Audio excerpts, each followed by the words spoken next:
survived junior high only to be bused to an all-white school in the suburbs. Yeah, I wasn't part of the forced busing program in Boston. My mom forced me. And I'm sure their parents had a meeting with them, just like my mom had a meeting with us before a white man came over to the house as a kid. I'm sure their parents sat them down before we got there and said, kids, black kids are coming to your school, so don't be surprised. Don't offer them chicken. Don't touch their hair. And don't ask them to sing. Our school was an open campus, meaning you could come and go as you pleased. So I would go. We even had dogs on our campus, on our school. One Chihuahua was in my history class more than me. And I think she got better grades than me, too. Did you just take your glasses off to do this podcast? I did. It's only audio. You can put them back on. I put makeup on. Now you tell me. No. Hi, everybody. This is the Funny Women of a Certain Age podcast. You just heard some comedy from our guest, Roz Browne, and then you just heard me laughing because Roz Browne took her glasses off to do this audio-only podcast. That's right. I'm your host, Shelly Colman. I'm here with Roz and with Carole Montgomery. It is so nice to see you both. And Roz, you do look lovely. You know, thank you. Honestly, I'm glad you made up. I'm so glad. You look so beautiful. You outclassed both of us. So now I wish it was on video just for you. Thank you. Oh, that's too funny. You're welcome. Funny. I started to ask too, but then I was like, no, I'll play it safe. I usually tell people, I usually say that right off the bat. It's only audio, so don't do your hair. It doesn't matter what your background is. Doesn't matter. But nonetheless, here we are. We've been doing Zoom for so long now that we all are like, we're going to be seen by millions of people. So we want to make sure we look good. Right. Oh, God. The thought of being seen by millions of people all at the same time give me the willies. But yes. You know what? That's the goal, right? Is to be seen by millions of people. Hello. Yes, it is. Yes. I just don't want them. I don't want them seeing me picking my nose as I leave my building. That's my biggest fear. I'll be like, my digging for gold, and that's when the paparazzi will show up. Right? Well, the cure for that, Carole, is to keep your hands out of your nose. My mother used to say that. Yes, I will tell you though, New York City subway is fascinating place. I once saw a man it was like he was in there up to his elbow. He was trying to give himself a lobotomy or something through his nose. It was horrifying. And fortunately, I looked away before it came out because I didn't want to know. Right? That's good. So let's talk to Roz Browne. You are working all over the place. You are doing stand-up in LA. You work at the Comedy Store. Oh, actually, that was the first thing I wanted to ask you. And I can ask you both this because you both have your names on the wall at the Comedy Store. Is that right? Yes. Okay. So do you actually write it or do you give them a handwriting sample or what is the deal there? Oh, no. They do that on their own. Yeah. Yeah. They've been doing that since the 70s, I think, whenever it opened, whenever it first opened up. And whoever actually does it, it's the same, at least for ours, it seems like it's the same person writing it. Do you know what I mean? It all looks like the same person's handwriting. I wish I knew who that person was. But yeah, it's kind of weird because you look at it, you go, somebody's writing all of these names down. And who's doing that? Yeah, who is doing it? That's a good question. I think we need to find that out. We do need to find it. All right. So that's the investigative part of this podcast. I'm going to find out who exactly is doing that writing. Right. Because I thought it was like the Grauman's Chinese Theater deal where they take your signature and they put it in concrete. No, it's just some random person. Yes. Yeah. Well, not a Do you remember when you got yours, Roz? Do you remember when yours went up? It was the late 90s. Yeah. Like I want to say 2000 or 1999. Yeah.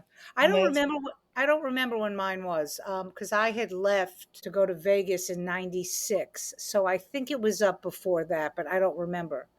You know, it's one of my proudest moments is to be on the, What's funny is because when I come into town, and I rarely come to LA anymore, but the store isn't what it used to be. So the people who are the door people, they're 12.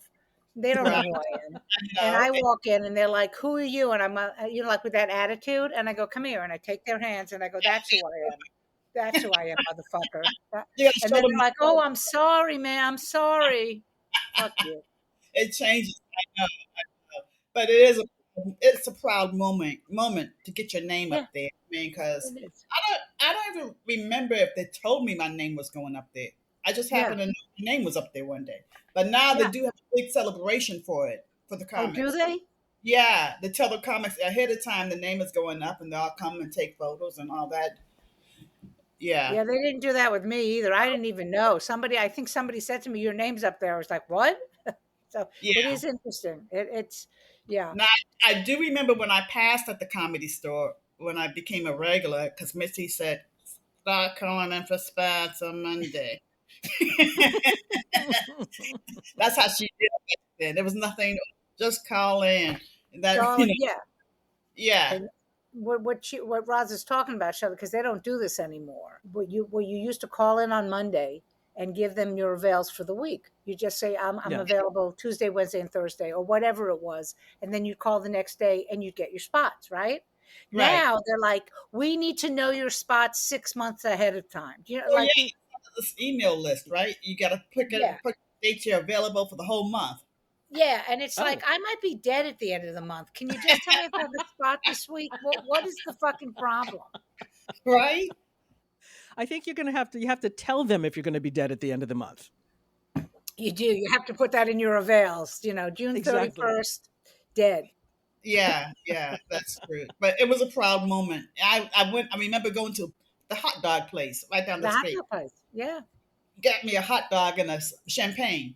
Yes, because that's how we roll. Yeah. Hot dog and champagne. It was a good night.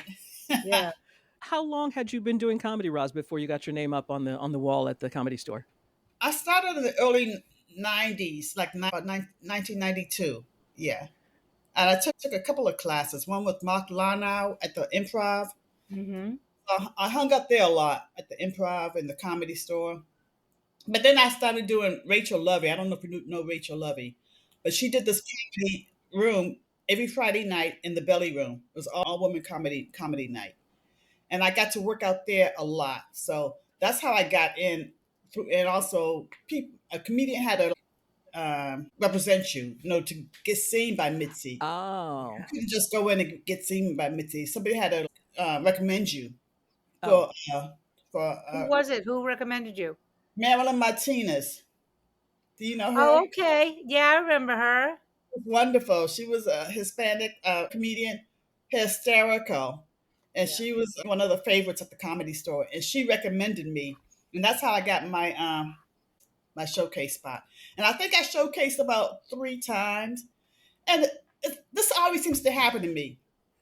When I let go of wanting it so bad, like I really wanted to get in there the first couple of times I showcased, like, oh, am I going to get in? I didn't want to do nothing wrong, Then the third time I just said, fuck it. You know what I mean? Yeah. This is probably never going to happen. And that's when I got in.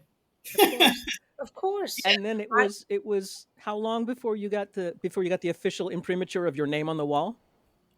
It had to be like within that month. Really? Wow.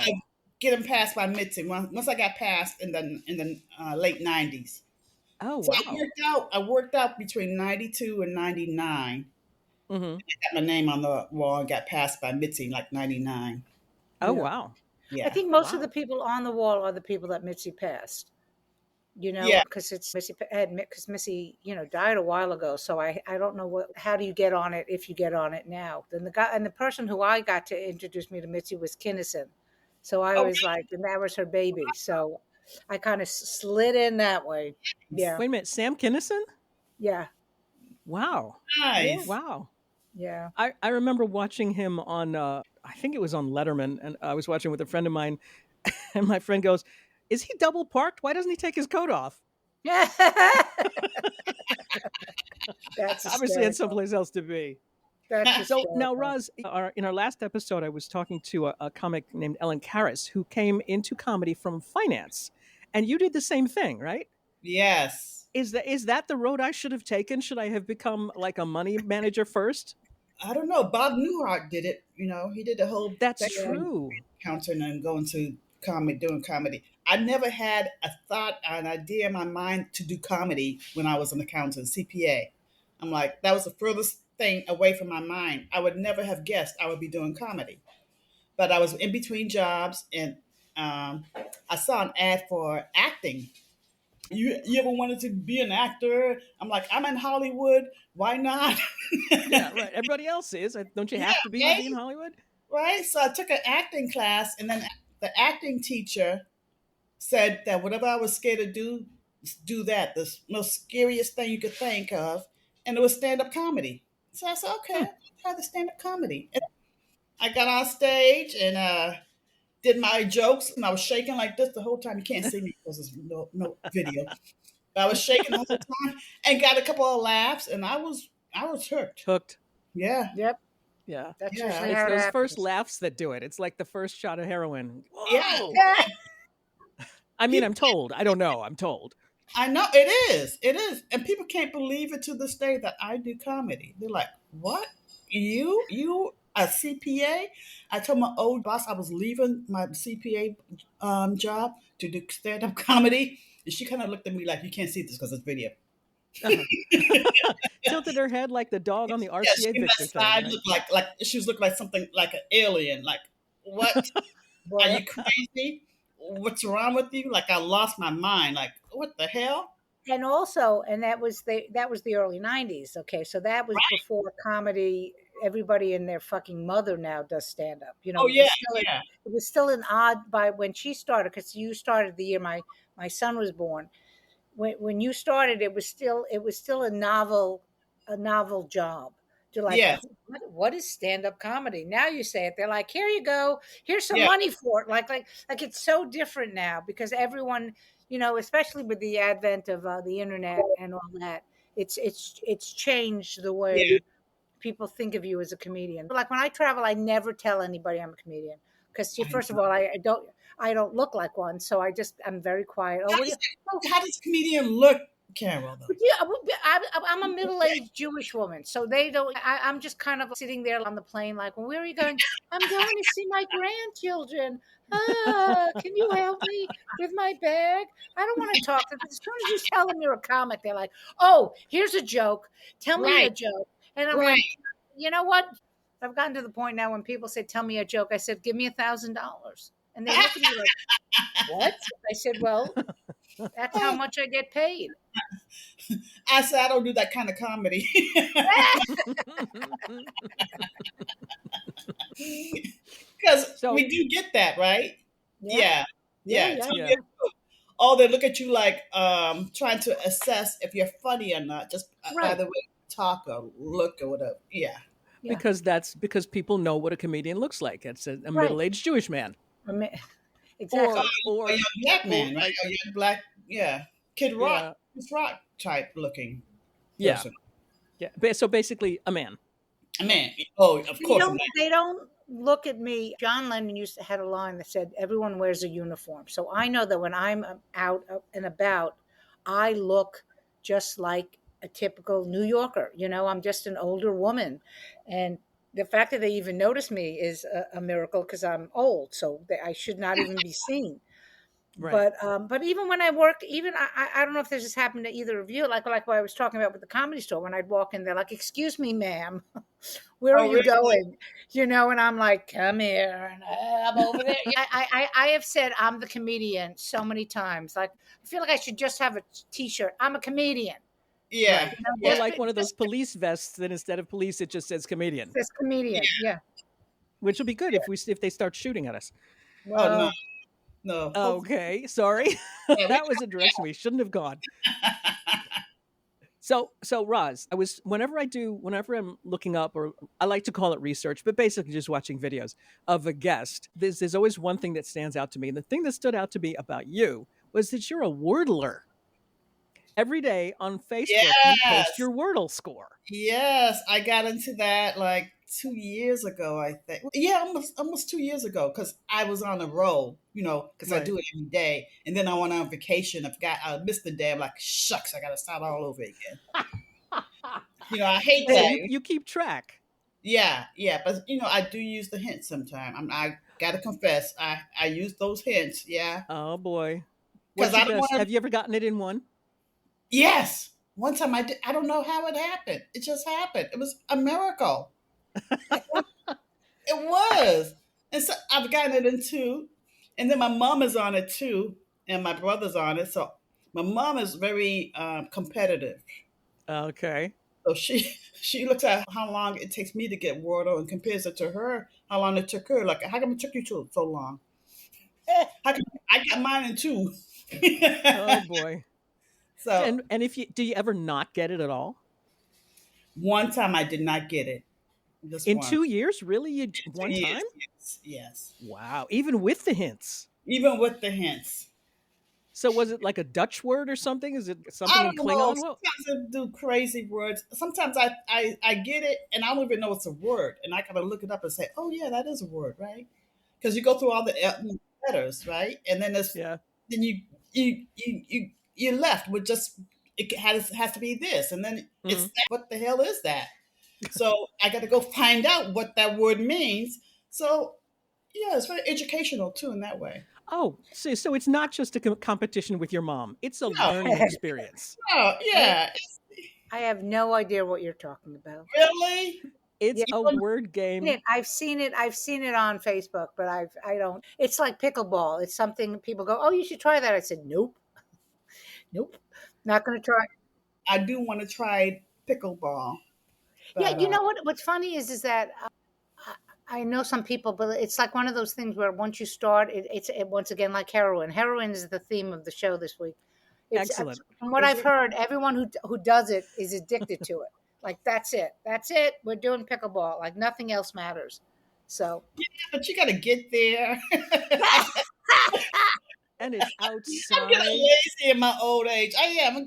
I don't go out as much as I like to get out. I mean, I have ideas of going out, and then I think about getting dressed and doing all that. It's what it takes to go somewhere, driving and all yeah. that. Ideas of getting out. I love that. I think you should have that as a T-shirt. I have ideas of getting out. Oh yeah. I mean, today we've done today. I try to take a day off at the gym, so today's my off day. So all I've done is basically take my dog out because I am just like, nope, I don't want to Nice. go out. I don't want to go out. When you get older, you just don't want to go Nice. out. Yeah. I go to the gym. I do go to the gym too, but not every Yeah. day. But Yeah, today was. I try to go to the gym like 5 times a week. So, Really? That's Wow, great. good for That's great. you. Yeah. well, I mean, Shelly, I have nothing else. You have a dog and a husband. What else do you need? But you know what I mean? Like I don't go out anymore and do spots a lot, I mean, it's a different game now. I mean, like I have a standing spot now at the Comedy Village on Friday nights. So it makes me go out of the house. Yeah. Otherwise, I don't Yeah. fucking go out of the house.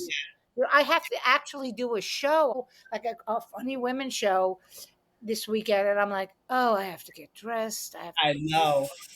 uh, I know. uh, I do the same thing. I book a show, then when the show comes, I'm like, why did I do that? Because then Wow, you got this to does go, not right? speak Because well. you're then you committed. gotta go. You're right. Committed. You gotta go and you gotta do it, and you're like, oh, I have to be up. I have to drive. So would you rather just do Zoom shows all the time now? No. I would rather somebody send me a check every week. Yeah.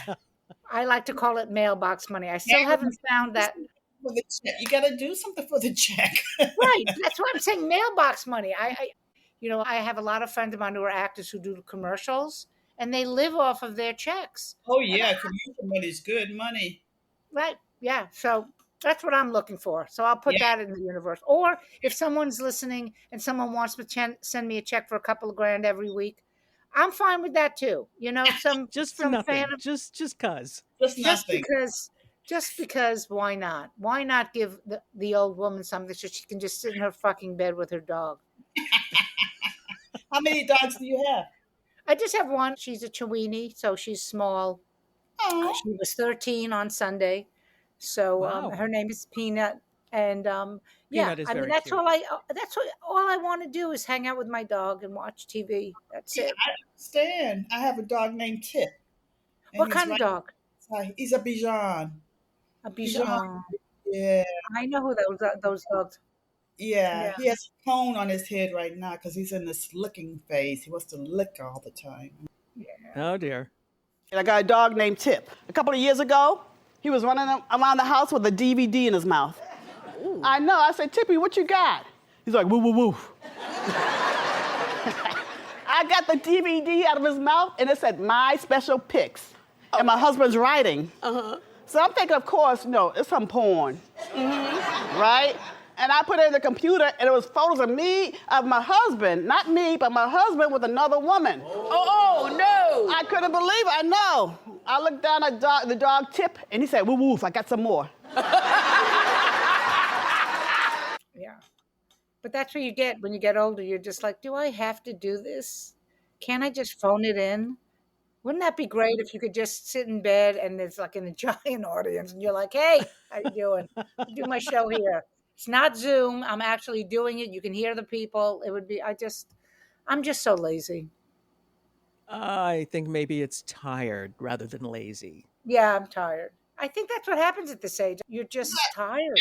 After you get out there and do it, you feel good about it, don't you? It's like, yeah. I feel great.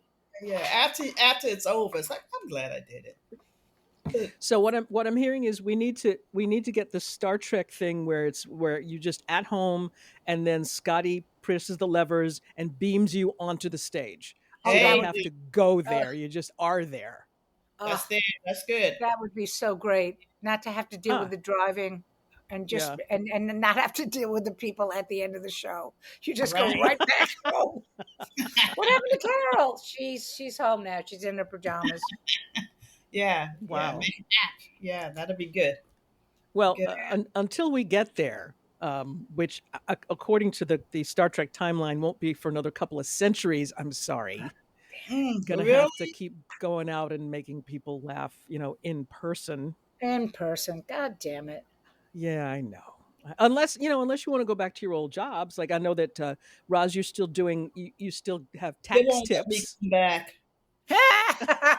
I can't come back. They heard me act.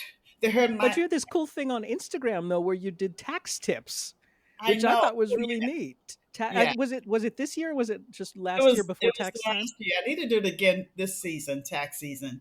Yeah, because the first one I love, tax tips on number 1 was file your taxes. Oh. That's so smart. And People then need to hear that. Another one that made me laugh was, no, you don't get the earned income credit if you didn't earn any income. Right. You'd be amazed how many people think they do get that credit just because it's a credit. I'm like, no, you got to earn income. Or the people that take the child credit and they don't have kids. Exactly. Oh, they take the dog, Carole. People take dogs. Oh, I didn't think about that. Oh, yes. No, I think that was tip number 7. Your child is a child. Your dog is a dog. God damn it. I give good advice, right? Absolutely. Seems like you wouldn't need to tell people that, but apparently I live in a dream world.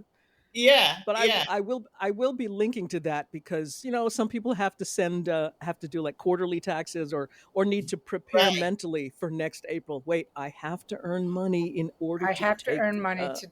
Right. Yeah. So what made you decide to do that? Do you still do people's taxes or do they still ask for advice? No, I do my family's taxes because I can't get rid of them. You're just not trying hard enough. I have to do theirs, but nobody else's. I can't. It just takes too much. I know how you can get rid of them. Do their taxes badly one year. They'll never ask you again. No, they'll still want me to do that. They just complain the whole time. And have you do it over. Complain about, but no. It's just too much to do other people's taxes. Can't do it. Yeah. Plus, I'm not up to date. Yeah. Like somebody who's still practicing. Like, I don't care. Oh, that sounds fascinating.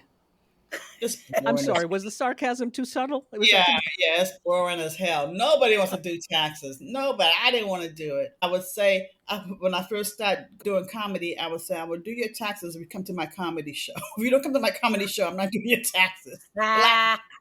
Blackmail them, whatever works. right? You got to like get that. butts in the seats, right? Yep. Yep. So Yeah. now I want to talk to you about something that a lot of the comics that we have on as guests are doing, and that is your solo shows.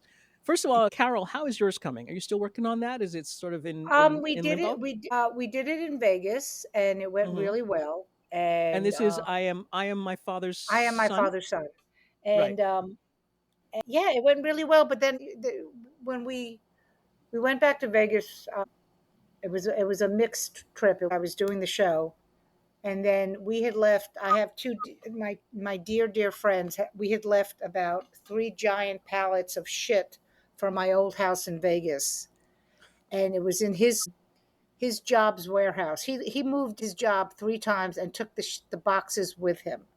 So Wow, that's a good friend. when we knew we were going out to do the show, he says, "I'm going to bring the boxes to my house, and you can go through them." So we went through them, and it was very, between the show, which is very emotional, and then seeing all the shit that I had literally left. By the time we packed everything up, I was just throwing shit into the boxes.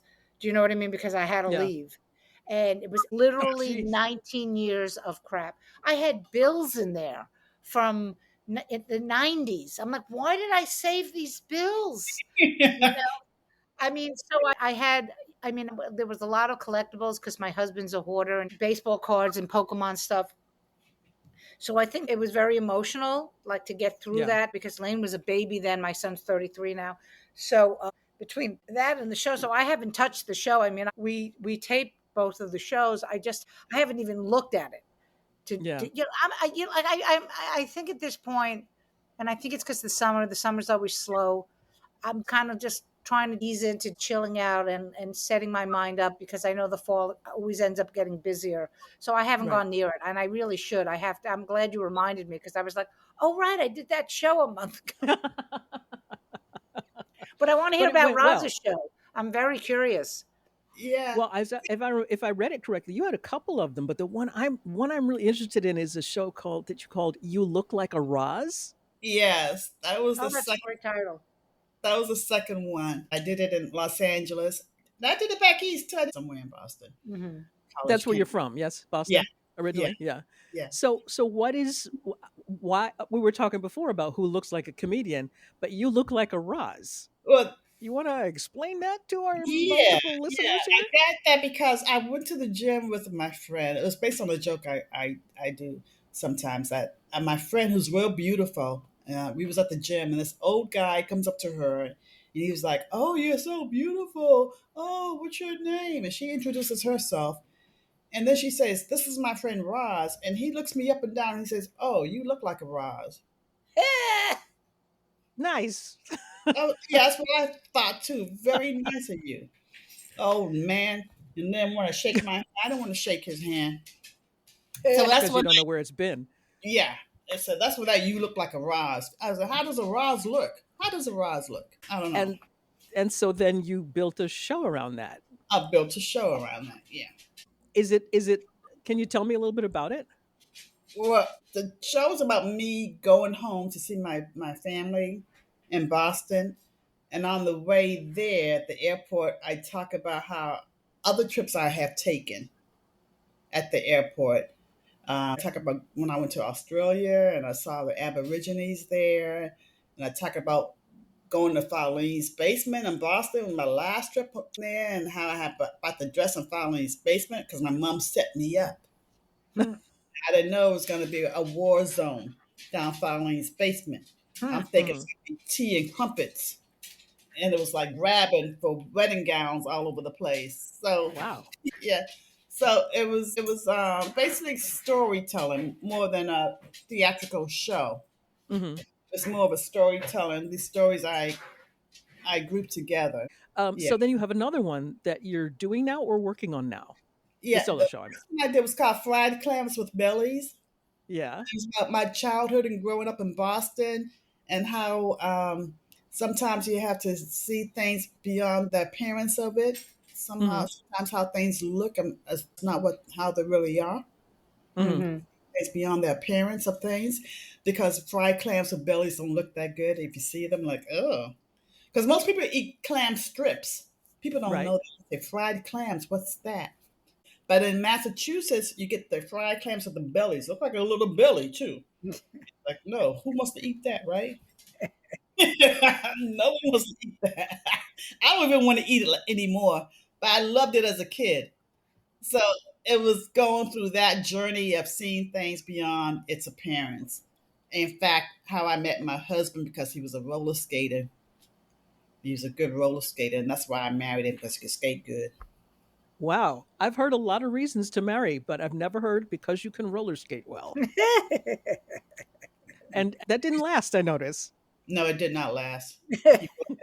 He skated right out of my life. Oh, okay. Took the skates off? No good. Put them back on and bye-bye. Wow. Wow. So now do you find it do you like doing a solo show, specifically a solo show, better than doing just straight stand up? They're so different. Yeah. Mm-hmm. A solo show takes more energy, Mm-hmm. takes more out of you, takes more soul searching, depending Mhm. on what you want to do with it and what you want to say in the show. Whereas stand up, I mean, you could put combine different ideas together and Mhm. just put it out there, because Oh. you could twerk it any kind of way you want, really, right? Yep. And it's easier to do stand up for us, Carol, because we could go on stage anywhere, any night, and do Yeah. stand up. You ain't got to think about it too much. We have tons of material, right? We can put together. Whereas a Right. solo show, you really got to think about where you're gonna do it, what you're gonna say, and get an audience. Stand Mm-hmm. up is easier to get an audience. Solo shows, people like, you want me to come and see you tell me about your life? Really? Yeah. Exactly. But also with a solo show, Roz is right on the money with all this, because I've directed and developed a lot of solo shows for people. Comics, you'll see comics go, I'm doing my solo show. And you're like, no, that's 45 minutes of stand up. That is not a Mhm. solo show. A solo show is a story. It has an arc. It Yeah, makes you feel like with stand up, you feel because you're laughing. But in a solo show, you can turn around and be, poignant. It could be horrifying. It could be yeah, you can always go back to making them laugh. That's not the yeah, point of a solo show. The point of the solo show is to really dig a little bit deeper. And exactly. stand up Yeah, to me is like stand up to me is like marshmallow fluff. Do you know what I mean? It's it's easy to digest. It's so delicious. And when you get right. into a solo show, that's like eating a steak. It's like I got Yeah, to chew on this, and it's a right. different thing. But I'm glad you're doing it that way, because so many comics go, "Yeah, I'm doing a solo show," and you go see it, and you're like, "Well, that was It's stand up, an right? hour. That was an hour of stand up." They Yeah, don't know the difference. it's Huh. different. Yeah, I haven't been really clear on the difference for a long time, but I'm getting it now, finally. Yes. I've asked Carol this probably 6 different times, but it's finally sinking in. I have kind of a thick skull when yeah. it comes to this. Solo shows more of a journey. It's Yep. like cake. Like it's the pound cake. It's the inside. Yeah. Whereas a stand up is the frosting. You just hit the Yeah. frosting on top. Oh. See, You if look. you talk to me in cake metaphors, then I See, understand. I'm sorry. I did marshmallow fluff and steak. I'm sorry. I'm sorry. I didn't realize we had to talk about sweets, Shelly. Yes, of course. I guess we don't know each other as well as I thought, Carol. I guess not. I guess not. So, Roz, do you have the show going up anywhere in the future? Are you making plans to do either of I these shows again? I am. I'm working on my third solo show called Oh, wow. In Search of Black People. I do that all the time. Wherever I go, I find myself counting black people. Shelly, and you got black people. Are you black? You got a little. Exactly. And it's weird My when I cousin. do it because Okay. not everybody knows, Yeah, yeah, yeah, So I'm yeah, like counting. I'm like, okay, 1, 2, 3. And if you look at me, okay, 3 and like 2/3, I guess. yeah, yeah, yeah. So you got me. You got me. Yeah, that's I what. Yeah. So I'm working on that now, and I'm gonna put it up, workshop it in Culver City here in California, and then hopefully next year I'll put them in the festivals. I've never done the Fringe festivals, but I'm thinking about doing the In Fringes. Edinburgh, the one in And Edinburgh if it's not too late to get in there for next year. for next year. No, they don't start doing stuff. If you let me know, because I know somebody who goes there all the time, so I can get the info for you. Okay. Yeah, Okay. the only problem with Edinburgh is that most people go for a month, and it's a month of going there and trying to get audience and On your and making money. It's not like Montreal where they pay. Well, they used to pay you to go out to the festival. It's worth it because everyone I know that's done it loves it. Because I know people that go and they literally perform every night. So by the time you come back, the show is just spectacular. nice. It's Yeah. but yeah, I mean that's a good goal. And then there's plenty of other smaller places for you that you could do it in too. Yeah. And I would love You to know? do it in Canada. I got Yeah. family peeps in Canada. Yep. I'd like to go up there and and do it too.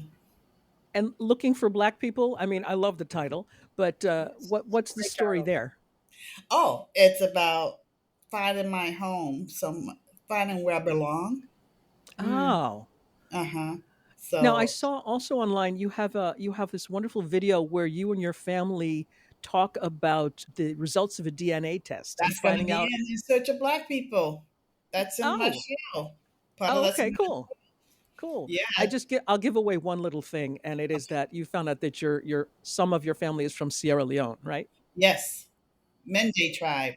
I did the DNA test as well, and they give you like the pie chart of where your family's from. It was like the rainbow. It was just like a little blue, a little green, and then we shift into red. And but the largest groups for me were Nigeria and Ireland. So put those two together, and this is what you get. So a lot of it is going to be, or a chunk of it is going to be about that Yeah, and kind of search for I your actually, family. actually went to Africa. I went to Ghana. Oh, Yeah. So oh, that's cool. Oh, yeah, that's going to be a cool I went to show. That Ghana. I'm looking forward to hearing about Yeah. that. So good for my black people. And oh, there's one. Um, They were all over there. There was a whole lot of black people over there. Like, yeah, that's what I hear. That's where they keep them. Uh, I'm sorry, I should say that's where they keep us, so I don't get canceled. All right. right? And so the goal for that is maybe in the next year to have it up on its feet and going to festivals, right? Yeah. Yeah. Okay, Exactly. cool, cool. So as for stand up shows, what do you have coming up? I have a show in Los Angeles at this place in Leimert Village. Mm. It's a love laughter, and it's at this place called the World Stage.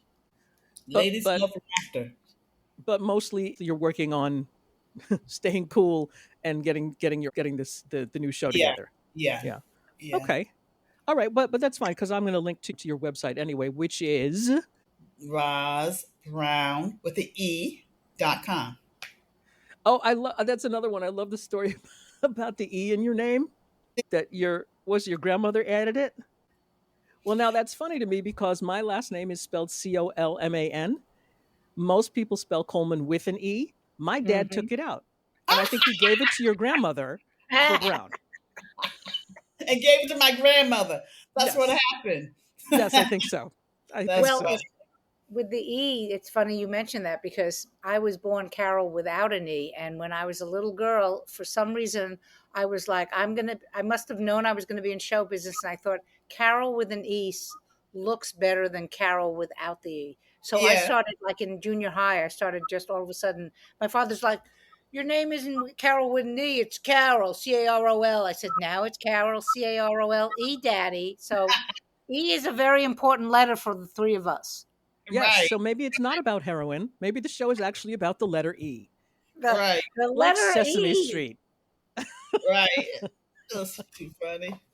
No, They want to call me a brownie. I hate that. It's Miss Brownie. I'm like, I'm not brownie. It's just no, it's Brown. And I get Colman. see. Colman. I'm Colman. I have 3 E's in my middle name. I don't need any more E's. Thank you very much.